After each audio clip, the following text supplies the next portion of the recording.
할렐루야. 오늘도 이 저녁 시간에 예배의 자리에 나오신 여러분을 환영하고 축복합니다. 오늘도 주시는 말씀 속에서 다시 한번 큰 은혜 받는 우리 성도들 될 수 있기를 간절히 바랍니다. 한번 인사하겠습니다. 우리 옆 사람과 또 앞 사람 보시면서 오늘도 주님의 은혜로 충만합시다. 주님의 은혜로 충만합시다. 인사합시다. 한 번 더 인사할 때 한 주간도 영육간에 강건하십시오. 인사하겠습니다.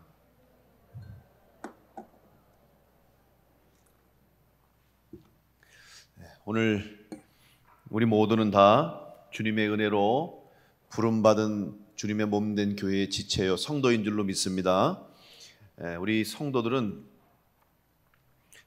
흔히 택함 받았다 그런 표현을 하죠. 여러분, 택함 받았다. 택함 받았다고 하는 것은 오늘 성경 말씀에서 말씀하고 있는 것처럼 부름을 받았다 이렇게 표현할 수도 있어요. 그럼 누가 불러주셨습니까? 누가 불러주셨어요? 하나님이 불러주셨고 주님이 불러주셨죠. 부르심에 우리가 응답하고 또 그 부르심에 감사함으로 오늘 우리는 세움을 받은 성도인 줄로 믿습니다. 그렇기 때문에 모든 성도는 어느 누구든지 다 하나님이 택하신 목적이 있음을 기억해야 됩니다. 목적 없는 인생이 없는 것처럼 특별히 성도로 부름받은 우리들은 하나님의 목적을 가지고 부름을 받았다는 사실을 한시도 잊어서는 안 돼요. 나는 예외겠지. 나 말고 다른 사람이 하겠지. 더 특별한 사람이 있겠지. 이렇게 생각하는데 여러분, 누가 특별하냐면 바로 여러분이 특별한 사람인 줄로 믿습니다. 한번 옆 사람에게 그렇게 한번 말씀해 보세요. 당신은 참 특별한 사람입니다. 이렇게 한번 얘기해 보세요. 하나님 보시기에 우리 모두는 다 특별한 사람이요 특별한 인생인 줄로 믿습니다. 세상에 여러분 같은 사람은 하나밖에 없어요. 그죠? 그거를 좋게 생각하세요? 나쁘게 생각하세요? 좋게 생각하셔야지. 그래서 어느 복음성가 가수가 부른 이제 복음성가의 타이틀이죠. 복음성가 CD를 예전에 냈는데 우리 선배 목사님 사모님하고 냈는데 그 제목이 하나님의 걸작품이다 그렇게 냈어요. 그 사람만 걸작품이 아니라 우리 모든 인생은 하나님 만드신 걸작품인 줄로 믿습니다. 그래서 우리는 우리에게 주신 하나님의 특별한 소명과 사명을 가지고 있어요. 그런데 이것을 감당하는 우리가 되기 위해서는 하나님이 나를 세우셨다는 사실을 늘 기억하고 살아야 돼요. 이것을 잊어버리는 순간 우리는 목적을 잃은 인생이 될 것이고 방향을 잃은 인생이 되는 거예요. 여러분, 방향을 잃어버린 인생은 방황하는 겁니다. 바다에 배가 있는데 배가 목적지를 향해 가야지 중간에 표류하잖아요. 나침반이 고장났다든지 가는 좌표를 잃어버렸다든지 문제가 생기면 바다에서 방향을 잡을 수가 없어요. 육지 같은 경우는 그래도 분간할 수 있는 여러 가지 건물도 있고 지형 지물도 있지만 바다는 참 어렵습니다. 망망대해 바다 한가운데 표류하면 헤매는 거예요. 방황하는 거예요. 오늘 우리의 인생 가운데 하나님이 우리를 세우시고 부르셨다는 것을 잊어버리는 순간 우리는 표류하는 인생이 되고 방황하고 헤매는 인생이 되는 겁니다. 여러분, 헤매는 인생, 방황하는 인생이 아니라 주님 부르심에 합당하게 살아가는 하나님 주신 목적을 가지고 그 목적대로 살아갈 수 있는 복된 성도를 될 수 있기를 간절히 축원합니다. 오늘 사도 바울은 말합니다. 우리는 다 하나님이 세우신 부름받은 인생이다. 사도 바울 부족한 거 많습니다. 여러분, 사도 바울이 완벽한 사람이 아니에요. 불완전했습니다. 그래서 그는 늘 자신의 부족함을 고백했던 사람 중에 하나죠. 자신의 약함을 얘기했고 자신의 부족함을 이야기했어요. 그런데 그럼에도 불구하고 그는 어떤 형편에서든지 자족한 은혜를 고백하고 있습니다. 그 이유가 뭘까요? 하나님의 목적을 이루기 위해서 나에게 모든 것이 다 완전하고 완벽해서 감사한 게 아니었어요. 부족함이 있고 연약함이 있고 채워지지 않는 것이 있었지만 그럼에도 불구하고 사도 바울은 늘 감사했어요. 이유는 뭐냐? 없는 것을 생각하고 불평하는 것이 아니라 나에게 주신 것을 생각하고 감사하는 삶을 살았기 때문에 내게 주신 것을 가지고 선용하고 나에게 주신 것을 가지고 최선을 다할 때 그 하나님의 뜻을 이루어드리는 사도의 사명을 감당하게 된 줄로 믿습니다. 마틴 루터 종교개혁을 주도했던 마틴 루터는 이렇게 말했습니다. 선한 사람은 있는 것을 생각하고 감사하지만 악한 사람은 없는 것을 생각하고 불평한다. 여러분, 결국 무슨 말이냐면 결국 악하냐 선하냐의 출발점이 감사할 수 있느냐 감사할 수 없느냐 출발점이 다르다는 것이죠.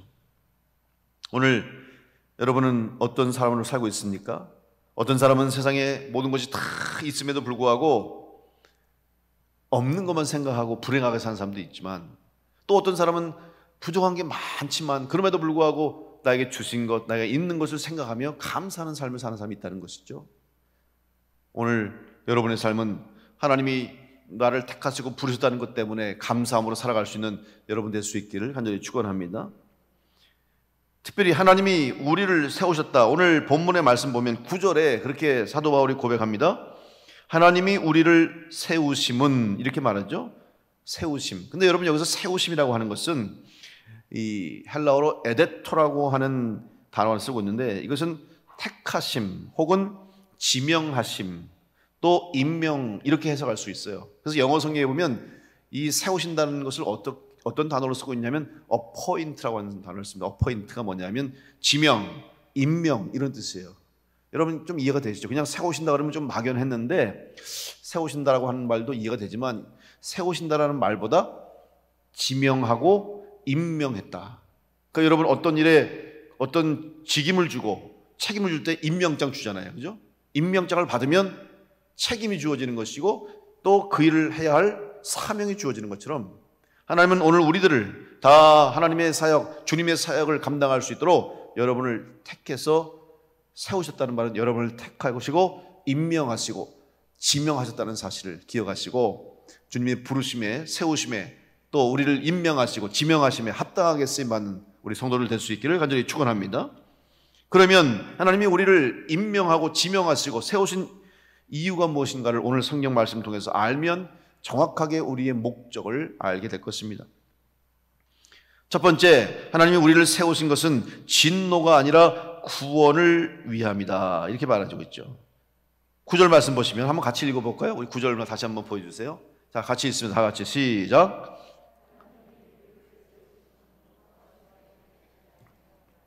오직 우리 주 예수 그리스도로 말미암아 구원을 받게 하심이라. 아멘. 여러분, 우리를 노하심에 이르게 하심이 아니다. 이 말은 만약 하나님이 우리를 지명하시고 우리를 사용하시지 않았다면 우리는 하나님의 진노를 받을 수밖에 없는 존재가 될 수 있다는 거죠. 한번 잘 생각하셔야 됩니다. 만약 하나님이 우리를 부르시고 우리를 택하셔서 우리에게 이 사명을 주시지 않는, 다시 말하면 하나님의 쓰임에 쓰임받지 못한 사람이 된다면 우리들은 버림받은 인생이 될 수밖에 없다 하는 겁니다. 이것을 우리는 생각할 때마다 하나님 부르심에 늘 감사하는 성도가 되어야 할 줄로 믿습니다. 사람이 소외받는 것처럼 슬픈 게 없어요. 소외받을 때 사람이 참 고통을 많이 느낍니다. 외로움을 느끼고, 특히 소외받았다고 하는 것은 그냥 외로운 게 아니라 흔히 우리 아이들은 왕따 당했다 그러는데, 이게 뭐냐면 함께 하지 않는 거고 같이 하지 않는 거고, 그래서 소외감을 느낄 때 참 슬퍼요. 인생에 즐거움도 없고 의미도 없고 정말 이렇게 살아야 할까 하는 생각을 할 때가 있죠. 그래서 누군가를 소외시킨다고 하는 것은 우리가 참 조심해야 할 일입니다. 결국 하나님의 부름에 합당하게 세우심 받지 못하고 임명되고 지명되지 못한 사람은 소외된 인생으로 불행하게 살 수밖에 없어요. 원래 우리의 모습은 진노를 받을 수밖에 없는 불행한 인생이었어요. 성경에 보면 에베소서 2장 3절에 전에는 우리도 다 그 가운데서 육체의 욕심을 따라 지내며 육체와 마음에 원하는 것을 하여 다른 이들과 같이 본질상 진노의 자녀이었더니, 본질은 우리가 진노를 받고 진노 속에서 불행한 삶을 살 수밖에 없는 우리들이지만, 하나님이 우리를 택해 주셨기 때문에, 또 우리를 부르시고 세워주셨기 때문에 오늘 우리의 삶이 바뀌어지고 변화되어서 하나님의 뜻을 이루어 드릴 수 있는 성도가 된 줄로 믿습니다. 그래서 우리는 이 사명을 깨닫고 감사해야 됩니다. 오늘 선교할 수 있는 것, 여러분 아무나 선교하는 게 아니에요. 새벽문 선교를 비롯해서 우리에게 선교회가 다 있습니다만은, 특별히 우리 해외 선교를 위해서 특별한 마음을 가지고 우리 새벽문 선교회 회원들이 헌신하고 충성하고 있는데, 여러분 교회는 선교의 사명이 있어요. 그리고 선교하는 것, 사실 특별한 사람만 선교한다고 생각하는 게 하는데 그렇지 않아요. 교회의 존재 목적 중에 선교가 본질이 되는 거죠. 그래서 교회는 항상 선교 지향적이에요. 모든 일을 할 때 마지막 목적이 복음을 전하는 것, 그래서 선교 지향적이 되어야 되죠. 제가 지난주도 말씀드렸습니다만 우리끼리, 오늘도 그런 말씀 드렸죠. 교회에서 우리끼리 잘 먹고 우리끼리 잘 놀고 우리끼리 잘 되는 것으로 끝난다면 교회가 아닙니다. 교회는 세상 속에서, 세상을 향해서 교회 밖으로 나가야 돼요. 오늘 여러분 주일 저녁인데 어떤 목사님이 그러더라고요. 우리 성도님들 참 존경스럽다고. 목사인 자기는 이제 주일날 예배 다 끝나고 저녁이 끝나면 내일 월요일날 쉬는 날이다 해서 이제 마음이 편안한데, 우리 성도님들은 내일부터 직장 생활을 해야 돼. 여기 보니까 지금 내일 직장 나갈 생각 때문에 얼굴이 지금 어두워지신 분들이 지금 15명 계신데 정말 힘들잖아요, 그죠? 직장 생활, 내일 또 이제 아침부터 한 주간을 어떻게 사나, 이런 걱정하신 분도 있고. 그런데 여러분, 우리가 조금 더 우리의 폭을 좀 넓혔으면 좋겠어요. 그냥 단순하게 내일부터 또 일해야 되니까 힘들다, 고달프다, 그렇게 생각하지 말고, 그건 여러분 그냥 육에 속한, 세상에 속한 사람들과 똑같은 생각인데, 우리는 어떤 생각을 해야 되냐면, 하나님 내일 드디어 다시 세상을 향해 내가 나가는 날이군요. 나에게 주신 사명을 가지고 내가 세상 속으로 가서 주님의 사명을 감당하는 날이군요. 이런 마음을 가지고 여러분이 세상으로 흩어질 때, 여러분에게 주신 사명, 또 여러분에게 주신 모든 이 세상에 속한 일들은 하나님이 책임져 주시고, 하나님이 여러분을 붙드셔서 넉넉히 감당하게 하시고, 여러분은 더 큰 목적, 여러분의 인생 삶을 통해서 하는 일을 통해서 하나님의 영광을 드러낼 뿐만 아니라 오늘 이 말씀처럼 구원을 이루고 하나님의 구원의 역사를 위해서 쓰임받을 수 있는 하나님의 백성으로, 또 주님의 제자로 부름받고 임명받은 성도라는 것을 기억하시고, 여러분 내일부터 더 힘차게 세상 속으로 주의 말씀 듣고 나가서 기쁨으로 세상 가운데서 승리하는 성도를 될 수 있기를 간절히 축복합니다. 참 어려운 일이죠. 그런데 그것이 기쁨이 될 수 있다는 거예요. 그래서 그런 얘기 하더라고요. 지난번에 우리 충북연의 목회자 3호 성회 때 김병선 목사님이 그 얘기를 하더라고요. 여러분 식당 중에 TGIF라는 식당이 있어요. 혹시 가보신 분 계세요? TGIF. 이건 충주는 없더라고요. 이게 이제 체인점인데 미국에서 들어온 거예요. 근데 청주에는 있더라고요. 내가 한번 가봤어요. 이게 뭐냐면 줄임말이에요, 여러분. T, 이거는 thanks, 고맙습니다, 감사합니다. 그 다음에 G는 God, 하나님께. thanks God, 하나님께. 그 다음에 I가 뭐냐면 it's, 그러니까 오늘, 드디어. 그 다음에 TGIF, F가 뭐냐면 Friday. Friday가 뭐예요? 금요일이에요. 그럼 해석해 보세요. 하나님 감사합니다, 드디어 금요일이군요. 금요일이 무슨 날이에요? 주말이에요. 그러니까 드디어 주말이니까 논다, 그 소리예요, 쉽게 말하면. 그러니까 하나님 감사합니다, 드디어 주말을 주셨습니다. 이 마음 가지고 식당 와서 맛있는 거 먹고 놀아라, 이제 그런 의도로 식당을 만들었는데, 우리는 TGIF가 아니라 TGIM을 해야 된다 이거예요. 성도들은 뭐냐? 하나님 감사합니다, 오늘 드디어 월요일입니다. 감동이 없으시네. 하나님 아이고 죽겠습니다, 드디어 월요일입니다, 이게 아니라 하나님 감사합니다, 드디어 한 주간이 시작됐으니 다시 세상으로 나갑니다, 다시 파송받아서 나갑니다, 이 마음 가지고 세상으로 나가야 된다. 참 어려운 얘기죠. 우리 현실 속에서 그게 참 쉽지 않은 일입니다만은, 여러분 그럼에도 불구하고 우리가 하나님의 구원받은 성도로 이 세상 속에서 우리에게 주신 사명을 생각하면 우리는 설레는 마음, 두렵고 떨리는 마음을 가지고, 또 기대하는 마음을 가지고 한 주간을 시작하고 한 주간을 다시 한번 하나님 뜻 가운데 승리해야 할 줄로 믿습니다. 여러분에게 주신 귀한 사명, 소명이 있음을 기억하시고 이제는 더 이상 진노에 속한 진노를 받는 인생으로 끝나는 것이 아니라 구원을 이루고 구원받은 인생으로서 삶을 살아가는 우리 성도를 될 수 있기를 간절히 축복합니다. 주님께서 우리에게 주신 구원의 은혜가 다시 한번 여러분 삶 가운데 감격으로 감사함으로 넘쳐나시기를 간절히 축복합니다. 감사하는 자가 되는 것이 중요해요. 두 번째, 하나님이 우리를 세우신 것은 고립이 아니라 관계를 위함이다. 데살로니가전서 5장 10절 말씀 다시 한번 읽어보겠습니다. 자, 10절 말씀 같이 읽습니다. 시작.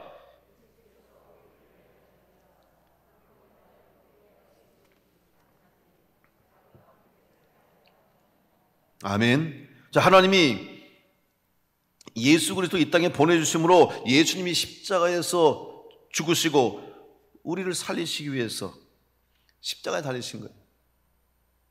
이것은 예수 그리스도의 십자가의 죽으심으로 말미암아 또 희생 제물 되심으로 말미암아 어떤 일이 일어났습니까? 하나님과의 우리의 관계가 회복되는 은혜를 얻게 된 줄로 믿습니다. 목적이 뭐냐 하면 하나님과의 관계가 회복될 때, 다시 말하면 하나님과 연결된 자가 될 때 우리는 하늘에 속한 자로 승리하게 될 줄로 믿습니다. 더 이상 땅에 속한 자로 살지 말라는 거예요. 땅에 속한 자로, 육에 속한 자로 살면 우리는 세우심을 받을 수도 없고 또 그 목적을 이룰 수도 없어요. 그래서 우리는 다시 한번 예수 그리스도의 대속의 은혜를 통해서 하나님 아버지를 아버지라고 부를 수 있는, 하나님을 아버지라고 부를 수 있는 은혜를 얻었고, 하나님께 기도할 수 있는 기도의 특권을 얻었고, 또 기도하면 다 이루어진다는 응답의 축복을 받은 줄로 믿습니다. 이것이 얼마나 큰 은혜인지 몰라요. 우리는 이것을 잊어서는 안 되는 거예요. 자, 요한복음 15장 5절 우리가 잘 아는 말씀입니다. 나는 포도나무요 너희는 가지라. 그가 내 안에 내가 그 안에 거하면 사람이 열매를 많이 맺나니 나를 떠나선 너희가 아무것도 할 수 없음이라. 여러분, 주님 안에, 그가 내 안에 내가 그 안에 거하면 우리는 뭐라 그랬어요? 모든 걸 할 수 있는 거예요. 다시 말하면, 자, 주님 안에 거하지 못하고 주님을 떠나면 아무것도 할 수 없다고 그러죠. 그럼 반대로 생각해 보세요. 주님을 떠나면 아무것도 할 수 없으면 주님 안에 있으면 모든 것을 할 수 있는 줄로 믿습니다. 모든 걸 할 수 있어요. 이렇게 생각하면 돼요. 여러분, 비행기를 타고 가는데 예전에 유기성 목사님이 그런 비유를 하시더라고요. 비행기를 타고 가는데, 자, 우리가 비행기에 타기까지는 쉽지 않아요. 검사도 해야 되고 조사도 받아야 되고 다 안전하게 해서 목적지도 내가 티켓을 또 구해야 되잖아요. 티켓을 구해야 되고 돈을 주고 사야 되고 좌석도 해야 되고 과정이 많이 있지만 일단 타는 순간 모든 걱정 염려는 다 내려놓는 거죠. 여러분, 요즘 비행기 타본 지가 오래돼가지고, 그죠? 그래서 이제 비행기 타려면 제주도 가야 되는데, 여러분, 비행기 타시면 어떤 생각하세요? 특히 이제 해외여행을 하면은 뭐 장시간 이렇게 여행할 때 있잖아요? 그러면 여러분, 비행기 안에서 뭐 하세요? 혹시 타보신 분들? 장거리 해외여행 때 비행기 타면 뭐 하세요? 주무시죠? 또, 뭐 주면 먹을 거 주면 먹어야지 또. 그리고 화장실도 가고. 혹시 비행기 딱 타자마자 주님 살려주세요. 이 비행기가 떨어질지 모릅니다. 누가 또 테러를 해서 이 비행기가 추락될지 모릅니다. 10시간 동안 그냥 내가 비행기 13시간 미국 가면서 의자를 붙잡고 통성기도 하고 잠 한숨 못 자고 그러고 가는 사람이 있어요? 그런 사람 제일 불쌍한 사람이지. 일단 타는 순간 내가 목적지를 확인하고, 자, 내가 미국 가는 비행기 탔다 그러면 10시간 넘는 시간 동안 뭐예요? 자기도 하고 책도 읽기도 하고 밥을 주면 먹기도 하고. 설령 비행기가 지금 동쪽으로 가는지 서쪽으로 가는지 상관없어. 그리고 그 안에서 내가 앞으로 가든 뒤로 가든 비행기가 가는 방향으로 가든 거꾸로 가든 아무 상관없어요. 왜? 이게만 탔기 때문에 타면 끝난 거예요. 그러면 목적지까지 기장이 잘 나를 인도해서 내가 가고자 하는 목적지에 나를 탁 내줄 테니까 타는 순간에는 모든 건 내려놓고 편안하게 앉아서 그 시간을 이제 즐기는 거예요, 사실은. 여러분, 주님 안에 거하면 우리 인생 걱정할 이유가 없는 줄로 믿습니다. 우리는 때로는 주님 안에 거한다고 하면서도 그 속에서 불안해하는 거예요. 마치 비행기를 타고 이 비행기가 잘 가고 있나? 기장이 졸지 않나? 거꾸로 가지 않나? 이런 생각하는 사람 없잖아요. 그런 것처럼 내가 주님 안에 거하고 주님이 나 안에 계신다는 것을 고백한다고 하면서 왜 불안해하고 염려하고 왜 걱정하십니까? 관계가 확실하면 염려가 없는 줄로 믿습니다. 오늘 주님과 우리와의 관계를 예수님이 포도나무와 가지의 관계로 비유하신 것처럼 생명의 관계입니다. 여러분, 가지와 포도나무와 가지는 한 생명으로 연결된 거예요. 가지가 살기 위해서는 포도나무가 있어야 돼요. 포도나무에 붙어 있어야 사는 것처럼. 떨어지는 순간 죽음이죠. 붙어 있으면 사는 거예요. 여러분, 예수님께 속해 있으면 살고 예수님부터 떨어지면 죽는 겁니다. 이거 엄청 중요한 얘기잖아요. 관계를 바로 해야 돼요. 바로 하나님이 우리를 택하신 이유는 우리에게 생명을 주시고 우리를 살리기 위하신 줄 믿고, 그 하나님의 은혜 가운데 우리가 예수 그리스도로 말미암아 하나님과 연결된 생명의 축복을 받은 줄로 믿고, 여러분 이번 한 주도 생명력 넘치는 영육간의 강건한 성도가 될 수 있기를 간절히 축복합니다. 몸이 아픈 분들도 계실 거예요. 몸이 불편하신 분도 계실 거고. 그런데 여러분, 안 아픈 사람 하나도 없어요. 조금씩 차이가 있을 뿐이고, 또 연령에 따라서 차이가 있을 뿐이지, 그러니까 아픈 것만 생각하지 마시고, 또 아픈 것만 늘 의식하면 사실 힘들잖아요. 그래도 아프더라도 그래도 이렇게 내가 움직일 수 있고 건강할 수 있고 먹을 수가 있고 생활할 수 있다고 하는 거, 여러분 그걸 생각하면서 감사하시면 아픈 것도 없어지게 될 줄로 믿습니다. 그런 믿음에 하나님 주신 생명을 가지고 살아가고 있는 존재라는 것을 기억하시고 이번 한 주도 승리하는 여러분 될 수 있기를 간절히 축복합니다. 세 번째로 하나님 우리를 세우신 것은 좌절이 아니라 덕을 세우기 위함입니다. 자, 11절 말씀 한번 같이 읽어보겠습니다. 11절 같이 읽습니다. 시작.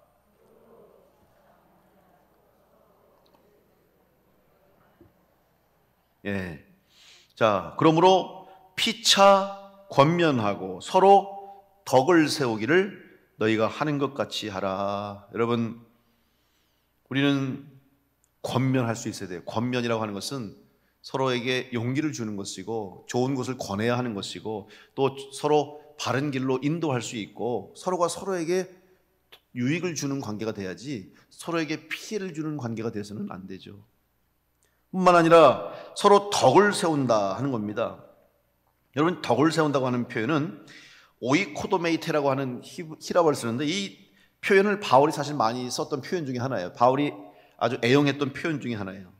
근데 이 원래 뜻이 뭐냐면 오이코도메이테라고 하는 뜻은 집을 세운다는 뜻이 있어요. 또 집을 세우라라고 하는 뜻이 단어 속에 집을 세우는 거예요. 여러분, 집을 세우기 위해서는 어떤 과정이 필요합니까? 하루아침에 집 세워지지 않잖아요. 기초공사해야 되고 기둥도 세워야 되고 서로 여러 가지 과정 속에서 각자의 기능이 있어야 되고 그 기능들이 튼튼할 때 좋은 집, 안전한 집이 되잖아요. 서로 덕이 돼야 우리 교회가 건강한 교회, 은혜로운 교회가 될 줄로 믿습니다. 예. 다른 사람이 하는 것에 대해서 시기하고 질투하고 다른 사람 하는 것에 대해서 못마땅하게 생각하고 그래서는 안 되고 서로에게 도움이 되고 유익이 될 수 있도록 용기를 주고 칭찬하고 서로 격려하는 그런 교회가 될 때에 우리 주님이 세우신 사명을 감당하는 우리 성도들과 교회가 될 줄로 믿습니다.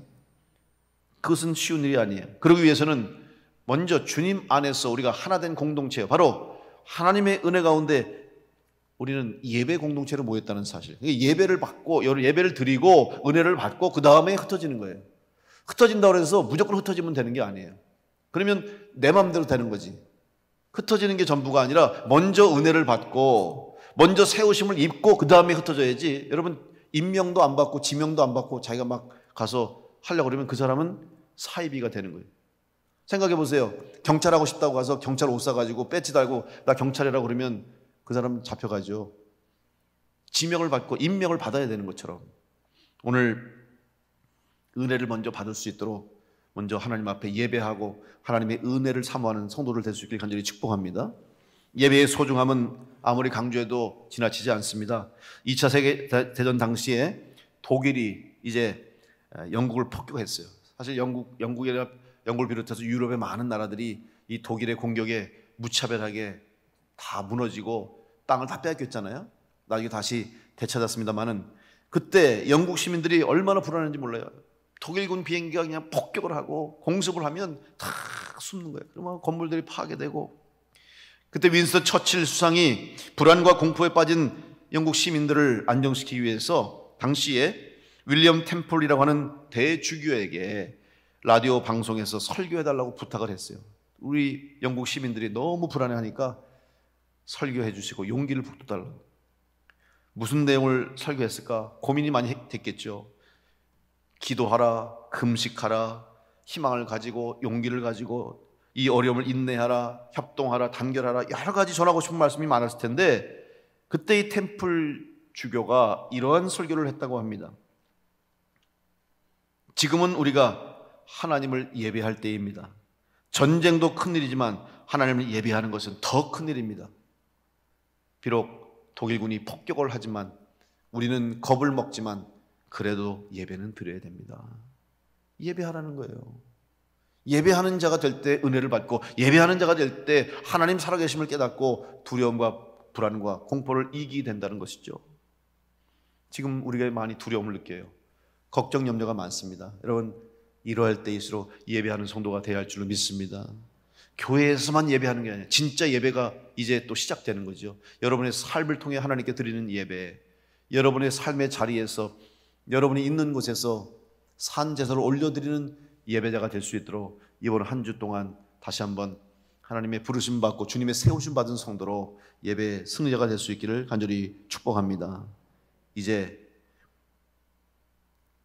오늘 이 사도 바울의 권면처럼 여러분, 우리를 세우신 하나님의 뜻, 주님의 뜻에 합당하게 살아갈 수 있도록 결국 구원을 이루시기 위해서, 이 땅에 생명을 전하시기 위해서, 하나님의 뜻을 이루시기 위해서 우리 교회와 여러분을 부르신 것을 다시 한번 마음에 품고 이제 오늘 다시 여러분의 삶의 자리로, 세상으로, 일터로, 가정으로, 학교로 파송받은 여러분 되셔서 여러분의 말 한마디, 행동 하나가 그들에게 위로가 되고 또 우리 주님의 복음을 전하는 메시지가 되고 사랑을 전하는 성도들이 될 때 정말 이 땅 가운데 하나님의 뜻이 이루어지고 하나님의 영광이 드러나는 놀라운 일들이 우리를 통해서 이루어지게 될 줄로 믿습니다.